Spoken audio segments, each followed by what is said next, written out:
All right, the Kubey Vagrant, second version, second edition, whatever you want to call it. I never had the first one, and I looked at them multiple times. I was a big fan of the first knife from Kubey I ever had was a Kubey Drake, and so I really liked that knife a lot. I thought it was great. It was a little bit sort of bulky in here, and so when I ordered this, it was actually debating between the second version of the Kubey Drake or the second version of the Kubey Vagrant. Obviously, I went with this. However, if you follow along Instagram, I've already tried to sell this or trade it or whatever. There are some really smart design choices on this, but there's also some spots that my fickleness just won't let go of. So we'll kind of talk about all that and then see what everybody else thinks. So the boring stuff, right? All the stats, we have 7 inches overall, which is fine. That's about 7.5 is about all I care to go anymore. 7.25 seems to be right size. This is okay. It does give me 3.5 fingers, right? There's a little tip right back there. So I get a good 3.5 finger grip on it, and that's fine. The weight, it's kind of weird. I thought it would be a little less. There's a ton of milling done inside of here. Whether you can see it or not, it doesn't really matter. Trust me, it's in there.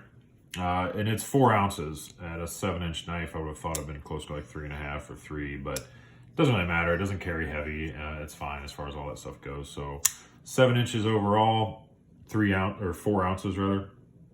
Your materials, you have AUS 10, which I'm perfectly agree with. That's a perfectly fine steel. I don't have a problem with that at all. G10 on the scales, and that's fine as well. Pocket clip, standard little spring pocket clip, which is perfectly fine. I think they do a good job with all that stuff. The quality overall of Kubey, if you haven't had any yet, they have a ton of models. So just go seek one out that really kind of draws your eye, and don't be afraid to pick it up as far as quality goes. They always do such a good job with that. Pivot system, great deployment, everything. You can see it's got bearings in the pivots, pivot system. So the drop shut is really nice, and everything works really well there also. So here's the thing, just to get down to the nitty gritty on it, all right? The stuff that really makes sense for a review. And that is having this thing in hand. I'll talk about the good points, and that is this blade shape. The first version of it, I'll throw a picture up real quick. First version of it, a bit more of a subdued blade shape. All right, this one's a bit more aggressive, certainly. However, there are some key points to this that actually make this quite functional, all right? And it's different hand grips that kind of come into play. You got a pretty good strong tip there, kind of a Warncliffe style. So locking in, if you are doing any type of piercing, that deep finger well right there, which I'll talk about later, kind of causes some issues for me. However, using it, I can really lock in on the deep finger well up front, and then those very aggressive jimps, the jimps along the back. There's a lot of jimping there, and they are. I can get nice and close.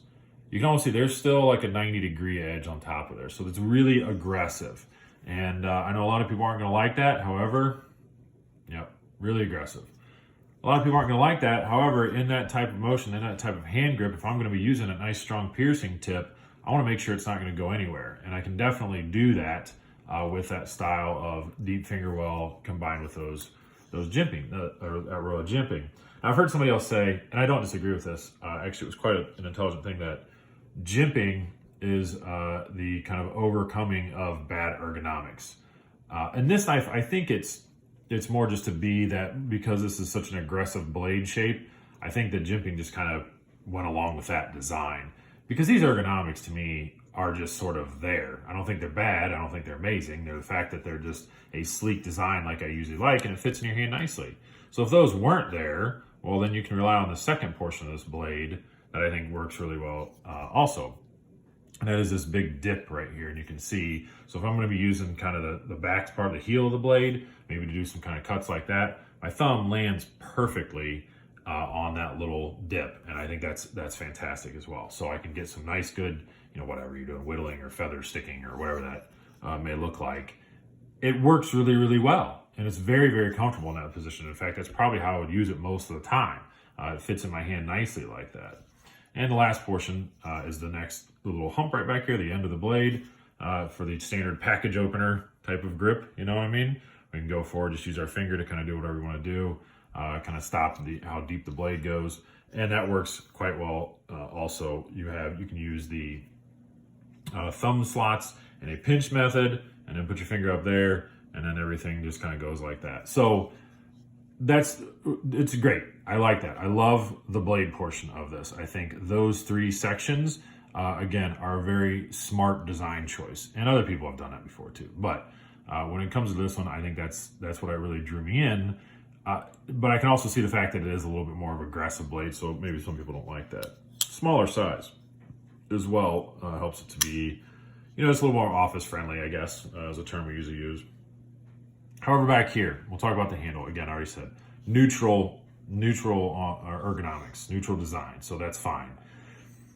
But that same deep finger well, and this is just where my fickleness is going to kick in, that same deep finger well, it works awesome, all right? So if I kind of just choke up on that thing, the knife's not going anywhere just based off of that, all right? It's perfect. However, in the deployment, I get really annoyed. And again, just real stupid, but maybe because I'm an old dad and I like to be able to slow roll knives, all right? The detent on it is great. There's no issue there. I can slow roll it out, as you can see, perfectly fine. However, typically when I go to slow roll, I put my finger right up front. You see that? That is extremely annoying to me because of that deep finger well, how it just rubs my thumb. So it pushes my finger down to get out of the way. So I have to kind of think about that I need to put my thumb down here more. Well, as you can see, there's not much room down there, so I kind of do that. And it does work. I'm not saying that. I could get used to it. I get used to doing that every time, and that would be okay. But in a world of hundreds of knife brands with thousands of models available, why not just pick a different one? You know what I mean? I don't mind doing a little modification and then making it my own, but I can't on this guy. That little hump right there that we're looking at is also hides the portion of the blade that hits the stop pin. See that right there? That swings around and connects right in with the stop pin. There you go. That connects right in with the stop pin. So I can't, I thought about kind of cutting this back a little bit, but I can't because then I'll lose where the blade connects on the stop pin. So that's fine. I'll just let it go, right? So then my second method, right? We're going to deploy it using a standard finger flick. And that works great. As long as you're way down on the bottom of it, it works perfectly fine. So you kind of got to think a little bit. But fickleness kicks in. So look when I do this, where my finger is, clear up here right by the blade. So I have to reposition everything, kind of turn the knife, and then I can get my grip. Granted, a lot of times, I'm just going to go like this and cut what I need to. So I have to reposition either way, but since I've had this, I've ran my finger down right there 2 or 3 times. I haven't cut myself, but it's something that I look for. Now you can also readjust, and then it's not as big a deal, but you can use your pointer, whatever we call it these days, pointer finger, index finger, first finger, kind of slide down on there, and I grip the pocket clip down here and then use my first finger, and then it's fine because when I go to put my finger down, everything just kind of fits in there. It's still a little bit of a readjustment, but it's pretty quick too. It's not bad. So I flick it, and then when I go like this, everything just kind of falls in line. So it's not near as much of an adjustment. Again, that's just me being fickle. I use that word too much, but I don't know a better word to describe it. We don't have to settle for anything in the knife industry right now. We have enough power that we force companies rather, to change their blade steel, for crying out loud. So, if you look at this knife and you like it and you don't care about the 2 things, or if you have smaller hands, I think that's really where it's at. If you have medium to small hands, this knife is probably quite legit for you, and you can use those 3 smart design choices of the blade quite well. I just, again, I don't have to settle for it, so why not? Just trade it up for something else. So let's do some size comparisons, and that's enough babbling. It is a great knife, all right? I think the design choice as well, it's just not right for me. But again, I think overall, if you have not experienced Kubey, please go through their lineup, find a couple. I got one in here right now. And I don't remember the numbers. There's too many numbers. This doesn't have a name. This one at least had a name to it. I don't remember this having a name, but it's another Kubey. You can see they kind of keep a lot of the same stuff, pivots, body screws, probably all that stuff. This is probably one of my favorite models. I'll put the the number up on the screen or picture of it or whatever it is once I find it. I did a little dye job that didn't turn out quite right. You can see I was actually going for this color and left it in the bake too long, but you know, whatever. Left it in the sauce, I guess, too long. But there it is with another Kubey. We'll put up a bag lighter because it's a bit more of a common one. You can see it's definitely smaller than the bag lighter. Penguin. Everybody's got a penguin, and if you find yourself in love with the $30 to $40 penguin, then I would highly suggest the titanium one as well. I mean, it's $100, but see there, that's almost the same size. It's actually a little smaller for your handle length, and this one's a little bit more functional, I think. And, a dozer. Sure, I'll put up a dozer. I got a lot of knives out on loan right now, so I don't have too many examples for size comparisons. But there you go. That's pretty good. So that's enough talking about this guy. Second edition of Kubey Vagrant. I think it is really cool. I really do. I like the looks of it. Obviously, I bought it, but it's just not for me, you know. And again, we have that choice. So, I don't know. Make your own choice. All right, everybody. Take care.